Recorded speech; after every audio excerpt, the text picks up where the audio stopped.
Hi friends, welcome back to our channel Certain Paper. ഇന്ന് ഞങ്ങൾ ലണ്ടനിലാണ്. അപ്പൊ കഴിഞ്ഞ കുറച്ച് വീഡിയോകൾക്ക് മുമ്പ് നമ്മള് സിർലോയിൻ സ്റ്റിക്കിന്റെ ഒരു വീഡിയോ ഇട്ടിരുന്നു അല്ലെ. കുറെ നല്ല കമന്റ്സ് ഉണ്ടായിരുന്നു. ഒരുപാട് പേര് ഇനി ഇങ്ങനെയുള്ള വീഡിയോസ് ഇടണമെന്ന് പറഞ്ഞ് കുറെ കമന്റ്സ് ഉണ്ടായിരുന്നു. അന്ന് എല്ലാവരും ഷെഫിനെ ചോദിച്ചിരുന്നു അല്ലെ.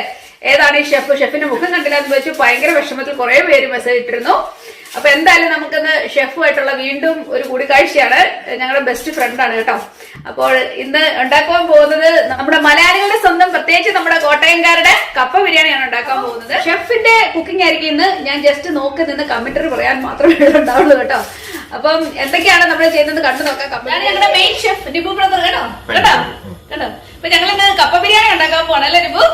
അല്ലെ അടിച്ചു പൊളിക്കാൻ വെള്ളത്തിലിട്ടേക്കാണ്. അബൌട്ട് ഒരു 5 കിലോയോളം കപ്പയുണ്ട് കേട്ടോ. ഇത് ഞങ്ങൾ ഫ്രോസൺ കപ്പയാണ് ഉപയോഗിക്കുന്നത്. കാരണം ഫ്രോസൺ കപ്പയുടെ വളരെ ബെസ്റ്റ്, കാരണം നല്ലത് നമുക്ക് കിട്ടും. വെള്ളം ഇപ്പം ഫ്രോസൺ ആയിരുന്നു, എന്തായാലും വെള്ളം എല്ലാം എടുത്ത് മാറ്റി കപ്പയായിട്ടിരിക്കാനും ഇതിന് നമ്മൾ പുഴുങ്ങി എടുക്കണം. ഓയിൽ ഒഴിക്കുന്നു. നമുക്ക് കുറച്ച് ഗസ്റ്റ് ഇവിടെ വരുന്നുണ്ട്, അതുകൊണ്ട് കുറച്ച് ഏറെയാണ് നമ്മളിന്ന് ഉണ്ടാക്കുന്നത്. അതുകൊണ്ടാണ് അത്രയും കടുക് എടുത്ത് കാട്ടുന്നത്. നമ്മുടെ സവോള ഓൾറെഡി അരിഞ്ഞ് ഇവിടെ വെച്ചിട്ടുണ്ട്. നമ്മുടെ കടുക് പൊട്ടി കഴിഞ്ഞിരിക്കുന്നു. അതിലേക്ക് നമ്മൾ പൊടിയും ചേർത്ത് കൊടുക്കും.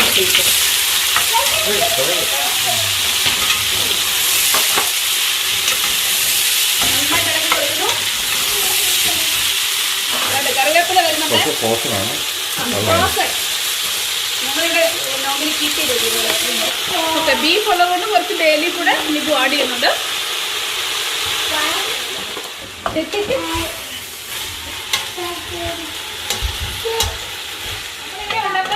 അപ്പൊ നമ്മുടെ നിബു ബ്രദർ പറയുന്നത് ഇത് UK സ്റ്റൈലിലെ കപ്പ ബിരിയാണിയാണ്. ഞാനിങ്ങനെ ഇന്നവരെ ചെയ്യാത്ത രീതിയിലാണ് ചെയ്യുന്നത് കേട്ടോ. ഇതാ ഇതിനകത്ത് കുറച്ചെടുത്ത് മാറ്റി വെക്കാൻ എന്നോട് പറയുന്നേ. നോക്കിക്കാൻ ഇപ്പൊ എന്തോരം വേണമെന്ന് പറഞ്ഞേ. നമ്മൾ വാട്ടിക്കൊണ്ടിരിക്കുന്ന ഈ സബോളയ്ക്കകത്തുനിന്നാണ് നമ്മൾ കുറച്ചെടുത്ത് മാറ്റുന്നത്. മതിയല്ലേ? ഇത്ര എടുത്ത് മാറ്റി വെക്കുന്ന ഒരു പാത്രത്തില് നമ്മളിപ്പോ ജിഞ്ചർ ഗാർലിക് പേസ്റ്റ് ആണ് ഇതിലേക്ക് ആഡ് ചെയ്യാൻ പോകുന്നത്. 10 ടേബിൾ സ്പൂൺ ഇടാനാണ് പറഞ്ഞിരിക്കുന്നത്. കാരണം നമ്മളിപ്പം 5 കിലോ കപ്പയ്ക്കുള്ള ഇറച്ചിയുണ്ട് അതിന് ചേരുന്നത്. അതുകൊണ്ടാണ് നമ്മൾ അത്ര ഉപയോഗിക്കുന്നത് കേട്ടോ. 2, 3, 10 മതിയായിരിക്കും. ഇത്ര ഉള്ളു. നമ്മളിപ്പോ നമ്മുടെ വീട്ടിലെ ആവശ്യത്തിനൊക്കെയാണെങ്കിൽ ഒരു 3-4 സ്പൂൺ മതിയാവും കേട്ടോ. 3-4 ടേബിൾ സ്പൂൺ മതിയാവും. ഇത് നേരത്തെ ഇങ്ങനെ ഉണ്ടാക്കി വെച്ചേക്കാം. നോക്കിക്കേ, ഇത് പ്രത്യേക രീതിയിലാണ് വീട്ടിൽ തന്നെ അത് ഉണ്ടാക്കി വെച്ചേക്കുക ഫ്രിഡ്ജിൽ. അപ്പൊ നമുക്ക് ഏത് സമയത്ത് വേണേലും നമുക്ക് ഇതെടുത്ത് ഉപയോഗിക്കാൻ പറ്റും. എനിക്ക് എത്ര എളുപ്പമാണെങ്കിൽ ഈ പരിപാടി. ഇതെങ്ങനെ ചെയ്യുന്നത് ഞാൻ കാണിച്ചു തരാം കേട്ടോ. നല്ല മണം വരുന്നുണ്ട്, കാരണം നമ്മുടെ ഇത്രയും നല്ല അരച്ച് ഫ്രഷ് ജിഞ്ചർ ഗാർലിക് പേസ്റ്റ് ആണ്. നല്ല മണം വരുന്നുണ്ട്.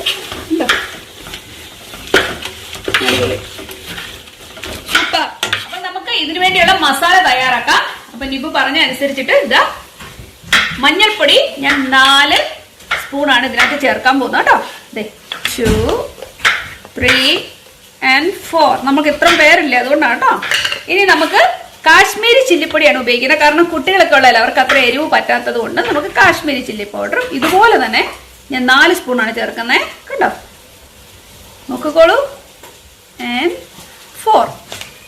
ഇനി നമുക്ക് ചേർക്കേണ്ടത് നമ്മുടെ ഗരം മസാല, നമ്മൾ പൊടിച്ചു വെച്ചേക്കുന്ന മസാലയാണ് ചേർക്കുന്നത്. അത് ഇതുപോലെ തന്നെ 4 സ്പൂണ്. എന്റെ ജീവിതത്തിൽ ആദ്യമായിട്ടാണ് ഞാൻ അളന്നൊരു കാര്യം ചെയ്യുന്നത്. ഇന്നവരെ ഇട്ടില്ല, എല്ലാം എടുത്തിട്ട് കമത്തുകയാണ് എന്റെ കണക്കനുസരിച്ച് കേട്ടോ. അപ്പൊ നമ്മള് മല്ലിപ്പൊടി നമ്മൾ ഇരട്ടി ചേർക്കും. 4 സ്പൂൺ പകരം നമ്മൾ 8 സ്പൂണാണ് ചേർക്കുന്നത്. ഓക്കെ, 4, 5, 6, 7, 8. മല്ലിപ്പൊടി മാത്രം ഇരട്ടി സ്പൂണ്, ബാക്കിയെല്ലാം ഒരേ എമൗണ്ട് കേട്ടോ. ഞാൻ ഇതെല്ലാം ഈ സ്പൂണിനാണ് അളന്നേക്കുന്നത്. ഇത് എന്ന് പറയുന്നത് ടീസ്പൂൺ അളവാണ് ഞാൻ പറഞ്ഞേക്കുന്നത് കേട്ടോ. ഇതെല്ലാം ടീസ്പൂൺ അളവ്. സബോളയും ജിഞ്ചർ ഗാർലിക് പേസ്റ്റും ഒക്കെ നന്നായിട്ട് മൂത്ത് വരുന്ന നല്ലൊരു ഗോൾഡൻ കളറിലേക്ക് എത്തിയിട്ടുണ്ട്. ഈ സമയത്തേക്ക് കണ്ടോ, ഓയിൽ നന്നായിട്ട് തെളിഞ്ഞു വരുന്ന കണ്ടോ. നമ്മൾ രണ്ടാമത് ഒഴിച്ചതല്ല കേട്ടോ. ഇത് സബോള മൂത്ത് വന്നതിനുള്ള ഒരു തെളിവാണ്. അത് ശരിക്കും ഇത് തെളിഞ്ഞു വരുന്നുണ്ടോ, എണ്ണ തെളിഞ്ഞു വരുന്നുണ്ടോ. ഈ സമയമാകുമ്പോഴേക്കും നമ്മൾ എടുത്തു വെച്ചേക്കുന്ന ഈ മസാലപ്പൊടികളെല്ലാം കൂടെ ഇതിലേക്ക് ചേർത്ത് കൊടുത്തിട്ട് നന്നായിട്ട് ഇളക്കി കൊടുക്കാം. അരപ്പ് നന്നായിട്ട് മൂത്തിട്ടുണ്ട്. അപ്പൊ ഇനിയിപ്പൊ നമുക്ക് ഇതിനകത്ത് മീറ്റ് ഇട്ട് കൊടുക്കാം അല്ലെ. ഓക്കേ, ഇപ്പൊ നമ്മുടെ ഇറച്ചി ഇതിലേക്ക് ഇട്ട് കൊടുത്തേക്കുവാണ് കണ്ടോ. അടിപൊളി, നല്ല ഇറച്ചിയാ. അപ്പൊ നമുക്ക് ഇറച്ചിക്ക് ആവശ്യമായ ലെമൺ ജ്യൂസ് ഇതിലേക്ക് നമ്മൾ ഇതുപോലെ ആഡ് ചെയ്ത് കൊടുക്കുക. ഓക്കെ, നമ്മൾ ഇതിലേക്ക് കുറച്ച് വെള്ളം ആഡ് ചെയ്ത് കൊടുത്തു കേട്ടോ. കേട്ടോ. ജസ്റ്റ് ഒന്ന് നെകക്ക വെള്ളം ഒഴിച്ചു കൊടുത്തിട്ടുണ്ട് കേട്ടോ. നിങ്ങൾക്ക് വെള്ളം കാണാമല്ലോ, അത്രയാണ് നമ്മൾ ഇതിലേക്ക് ഒഴിച്ചു കൊടുത്തേക്കുന്നത്. ഇതിനെ ഇനിയിപ്പോൾ നന്നായിട്ട് ഒന്ന് ഇളക്കി കൊടുക്കുകയാണ് കേട്ടോ. നല്ല സുന്ദരമായിട്ട് ഒന്ന് ഇളക്കി കൊടുക്കുക എന്നിട്ട് കേട്ടോ. ഇനിയിപ്പോ നമ്മള് ബീഫിൽ നിന്ന് തന്നെ വെള്ളം ഇറങ്ങിക്കോളും കേട്ടോ. ഇങ്ങനെ മൂടി വെച്ച് നമ്മള് കുറഞ്ഞ തീയിട്ട് വേവിക്കുക. ഫ്രോസൺ കപ്പ നല്ല സുന്ദരമായിട്ടൊന്ന് വാഷ് ചെയ്തെടുക്കാം കേട്ടോ. ഇതുപോലെ അതിനകത്ത് വെള്ളം നന്നായിട്ട് പോകണം, കാരണം അല്ലെങ്കിൽ ഐസ് ഇങ്ങനെ കെട്ടി നിൽക്കുമെന്നാ പറയുന്നത്. നന്നായിട്ടൊന്ന് കഴുകിയെടുത്ത് ഐസൊക്കെ ഒന്ന് പോട്ടെ. അപ്പൊ നമ്മുടെ കപ്പ അടുപ്പത്ത് വെച്ചേക്കുവാണ് കേട്ടോ. കണ്ടോ, 5 കിലോ കപ്പയുണ്ട്, അത്ര നമ്മൾ അടുപ്പത്ത് വെച്ചേക്കുന്നു. വെള്ളം നന്നായിട്ട് ഒഴിച്ചിട്ടുണ്ട്. ഇതിലേക്ക് നമ്മൾ മഞ്ഞപ്പൊടി ഇട്ട് കൊടുക്കണം. ഇനിയിപ്പോ മഞ്ഞപ്പൊടി ഇടണം. 1 2 3 മതിയോ? 4. ഓഹോ, ഞാനിങ്ങനെ ചെയ്യത്തില്ല. മതിയോ? ഞാൻ 5 സ്പൂൺ ഇട്ടിട്ടുണ്ട്. ഓരോ കിലോയ്ക്ക് ഓരോ സ്പൂൺ വെച്ച് ഞാൻ തട്ടിയിട്ടുണ്ട് കേട്ടോ. മഞ്ഞപ്പൊടി 5 സ്പൂൺ ഇട്ടിട്ടുണ്ട് ഇതിലേക്ക്. ഇതിന് ആവശ്യത്തിനുള്ള ഉപ്പ് ഇപ്പൊ തന്നെ നമ്മൾ ചേർക്കുകയാണ്. ഇനിയിപ്പൊ നന്നായിട്ടൊന്ന് ഇളക്കി കൊടുക്കണം കേട്ടോ. ഉപ്പിട്ടു. ഇനിയിപ്പോ നമ്മള് ഇതിനെ അടച്ചു വെച്ചിട്ട് ഇപ്പൊ വേവിക്കും കേട്ടോ. നന്നായിട്ട് ഇളക്കിക്കൊണ്ടിരിക്കുകയാണ്. ഞാൻ ഇത്ര വലിയ ഇളക്കൊന്നും ഇളക്കാറില്ല, കാര്യമായിട്ട് ഇളക്കുന്നതാണ്. ഇത്ര സംഭവം ഇല്ലേ. അപ്പൊ നമ്മുടെ കപ്പ വെന്തിട്ടുണ്ട്. കപ്പ നന്നായിട്ട് ഊറ്റാൻ പോട്ടോ. കപ്പയുടെ കളറ് കണ്ടോ, കിടുക്കനായിട്ട് കിടപ്പുണ്ട് കേട്ടോ. നല്ലൊരു യെല്ലോയി കളറ്, ഒരു ഓറഞ്ച് കളർ അല്ലേ. ഇനി നമ്മൾ എടുത്ത് വെച്ചേക്കുന്ന സവോളനെ എടുത്ത് ഇതിന്റെ നടുക്കോട്ട് ഇടുക കേട്ടോ. കപ്പയുടെ നടുക്കോട്ട് അല്ല, നമ്മൾ ആദ്യം എടുത്ത് മാറ്റി വെച്ചിരുന്നതാണ് ഈ സബോള. അപ്പോൾ നമ്മള് കപ്പയും ഇറച്ചിയും ഇങ്ങനെ ലെയർ ആയിട്ട് ഇട്ട് കൊടുക്കുന്നത്.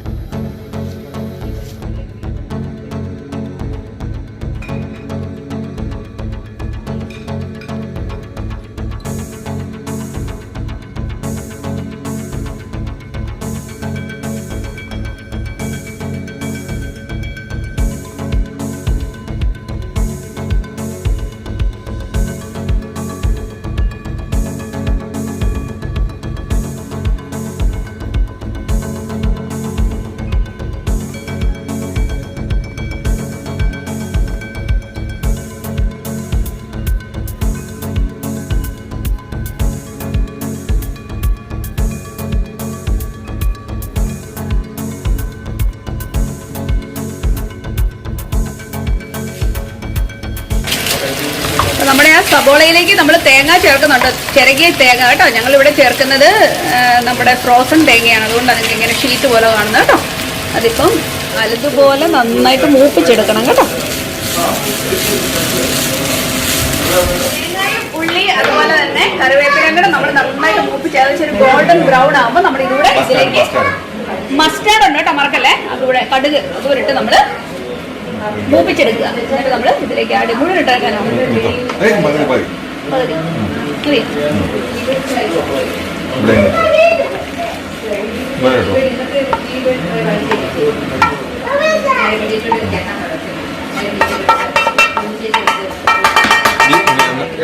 ഈ നന്നായിട്ട് ഇളക്കി കൊടുക്കുക.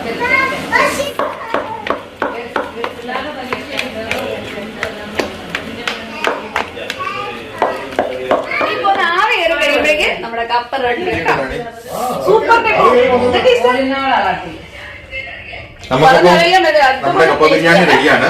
നമുക്ക് എല്ലാരെയും ഗസ്റ്റുകളെ എല്ലാം വിളിക്കാം.